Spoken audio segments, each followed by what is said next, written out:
ఏంద్రా ఎందుకు చేతిలో కాగితం ముక్క పట్టుకున్నావు? ఏం లేదురా మామ, మధ్యాహ్నం హాస్పిటల్ కాడ విన్నా దిక్కు తెల్లే.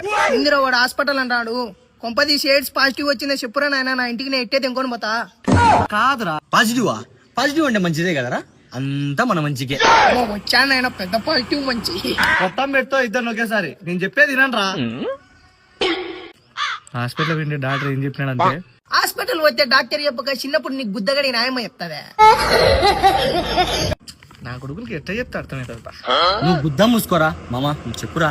లావ్ ఎక్కువైపోతున్నానని డాక్టర్ని అడిగినా నీ బాడీలో నీరు శాతం పెరిగిందని చెప్పినాడు మామ. భయపడకరావు, నీళ్ళపై తెంగచ్చి అన్ని బయటికి ఎక్కి తెంగుదాంలే. ఏందిరా నువ్వు? అలా వాడి చెప్పేది నీరు శాతం పెరిగిందంట. రేయం పొగలు బీర్లు తెంగితే నీరు శాతం పెరగక వాళ్ళ ఇంట్లో బంగారు శాతం పెరుగుతావే. యాదో ఒకటి పరిష్కారం చూద్దాంలే మామా. చూసేదేం లేదు, 26 లాస్ట్ వానికి. ఏదన్నంటూ వాడిని వచ్చి చూసుకొని బొమ్మను.